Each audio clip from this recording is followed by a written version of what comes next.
लोकशाहीचा बुलंद आवाज, रिपब्लिकन वार्ता महाराष्ट्र. नाशिक पोलिसांचे कॉम्बिंग ऑपरेशन, 20 गुन्हेगारांना बेड्या.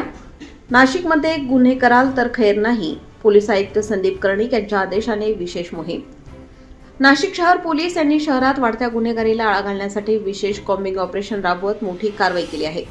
पोलीस आयुक्त संदीप कर्णिक यांच्या आदेशानुसार राबवण्यात आलेल्या या विशेष धरपकड मोहिमेत 20 सराईत गुन्हेगारांना अटक करण्यात आली आहे.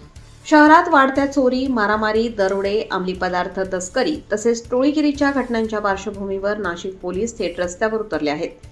मध्यरात्रीपासून पहाटेपर्यंत विविध भागात अचानक नाकाबंदी, संशयितांची तपासणी आणि गुन्हेगारांच्या अड्ड्यांवर छापेमारी करण्यात आली.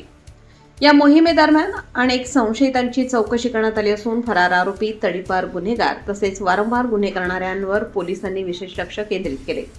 शहरातील संवेदनशील भागांमध्ये मोठ्या प्रमाणावर पोलीस बंदोबस्त तैनात करण्यात आला होता. नाशिक पोलिसांच्या या आक्रमक कारवाईमुळे गुन्हेगारांमध्ये भीतीचे वातावरण निर्माण झाले आहे. नाशिकमध्ये गुन्हा कराल तर आता खैर नाही, असा स्पष्ट इशारा पोलिसांनी दिला आहे. शहरभर घुमणाऱ्या पोलिसांच्या सायरनमुळे अनेक गुन्हेगारांची धरपकड वाढल्याची चर्चा नागरिकांमध्ये सुरू आहे.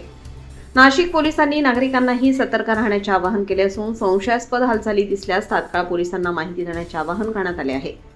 आगामी काळात अशा विशेष मोहिमा आणखी तीव्र करण्यात येणार असल्याचे पोलीस सूत्रांनी सांगितले.